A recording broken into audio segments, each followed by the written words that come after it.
Donald Trump is lying about the Henry Queller pardon, and it needs to be said without hesitation. Queller was not indicted for criticizing President Biden's border policies. He was not prosecuted for speaking the truth about immigration. He was charged because federal prosecutors say he and his wife accepted nearly $600,000 in foreign bribes and hid the payments behind sham consulting contracts. Immigration has nothing to do with the case. Trump made up a motive that does not exist. That is not political framing. It is not spin. It is a lie, and it reveals exactly why he granted the pardon. This is the starting point for understanding how Trump uses clemency. It is not a tool of mercy for people unfairly punished. It is not a check against excessive sentencing or wrongful prosecution. Trump has already issued about 1,600 acts of clemency in his first year back in office. The number alone is staggering, but the number is not the problem. The problem is the pattern, and the pattern is unmistakable. Trump excuses corruption, fraud, violence, and misconduct whenever the individuals involved reflect the way he personally believes power should operate. Take George Santos. Santos pleaded guilty to wire fraud, identity theft, and stealing donor money for personal use. Trump did not claim the evidence was flawed. He did not argue the case was political. He said Santos deserved clemency because he voted Republican. That is Trump's worldview stated plainly. Criminal conduct is secondary. Loyalty is primary. Santos was forgiven not because he was wrong, but because he was useful. Look at Blagojevich. Blagojevich tried to sell Barack Obama's Senate seat. The case was based on his own recorded conversations. His guilt was not ambiguous. Trump pardoned him anyway. Not because the prosecution was unfair, but because Trump admired the audacity of the scheme. He has spent years accusing Democrats of corruption, but when a Democrat commits the kind of corruption Trump respects, he suddenly discovers compassion. Then there is Jason Galanis, who helped defraud a Native American tribe and pension investors. Trump described him as a victim of a broken system, even though the fraud is documented in financial records and sworn testimony. The same goes for Trevor Milton, who misled investors about Nikola's technology. Trump dismissed the prosecution as government overreach, even though Milton's claims were factually untrue. These cases are not connected by ideology. They are connected by method. Trump takes individuals convicted of corruption or fraud and rewrites their stories into narratives of persecution. He creates false explanations. He attacks prosecutors. He reframes guilt as victimhood. And he rewards people who embody the type of rule breaking he finds admirable. This logic extends beyond financial crimes and political corruption. It defines how Trump treats the people who stormed the Capitol on January 6th. More than 1,500 individuals have received clemency or favorable treatment from Trump. Many were convicted of assaulting police officers, smashing windows, and attempting to interfere with the certification of a presidential election. Their actions are on video. Their cases were handled by judges from both parties. Trump calls them hostages. That is not rhetoric. It is a lie. A purposeful lie intended to erase the reality of violence carried out in his name. To understand why Trump keeps doing this, you have to understand the worldview he inherited from Roy Cohn. Cohn, a lawyer for the Genovese and Gambino crime families, taught Trump that truth is optional and institutions exist to be manipulated. Cohn's rules were simple. Never admit wrongdoing.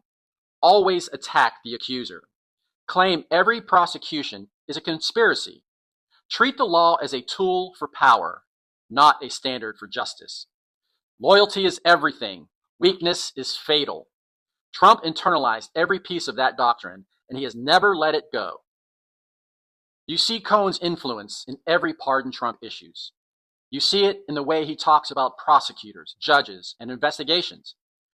You see it in the way he weaponizes legal processes against critics while claiming he is the victim of lawfare. You see it in the way he negotiates, threatens, and retaliates. His presidency is not guided by policy. It is guided by a code of conduct that originated with organized crime. This worldview also shapes how Trump governs internationally. Trump uses tariffs and sanctions, not as strategic tools, but as instruments of coercion. With South Korea, Canada, Mexico, Japan, Germany, and the European Union, he used economic pressure as leverage to force concessions. These actions were not diplomacy. They were intimidation. They mirrored the same loyalty-based mindset that defines his use of pardon power. The most disturbing example of Trump's loyalty politics in foreign affairs is his relationship with Mohammed bin Salman, the Crown Prince of Saudi Arabia. United States intelligence concluded that bin Salman ordered the murder of Jamal Khashoggi, a United States resident and a columnist for the Washington Post. Khashoggi was lured into a Saudi consulate in Istanbul. He was trapped, murdered, cut into pieces, and dissolved in acid. These details are confirmed by Turkish investigators, intelligence reports, and extensive international journalism. Trump did not condemn bin Salman. He defended him.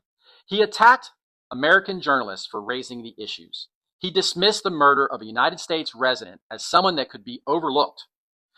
This decision was not about policy. It was about Trump's admiration for leaders who act without restraint and without accountability. Violence and corruption do not trouble him. They impress him when committed by the powerful. This brings us to Juan Orlando Hernandez, the former president of Honduras, and one of the most alarming pardons Trump has issued. Hernandez was convicted in a United States court of helping traffic massive quantities of cocaine into the country. This was not a small operation. It was a multinational criminal enterprise facilitated by a head of state. The case was built over years, with intelligence work, cooperating witnesses, financial evidence, and testimony from insiders. Hernandez used political power to assist cartels. His guilt was overwhelming. Trump pardoned him and then lied about why. He claimed the prosecution was political. He implied it was unfair. These statements were false. And while Trump was publicly attacking Venezuela, boasting about sinking drug boats, and portraying himself as a defender of American communities, he pardoned a foreign leader who helped poison those same communities with narcotics. The contradiction is not subtle. It exposes the emptiness of Trump's rhetoric. He does not care about the border. He does not care about crime. He does not care about drugs entering the country. He cares about power and admiration. Hernandez represented a kind of boldness Trump respects, so he protected him. When you assemble all of these cases, the Queller pardon is no longer an isolated decision. It is part of a structure. Trump uses clemency to rewrite facts, reward loyalty, protect corruption, and erase accountability. He frames criminal prosecutions as political persecution.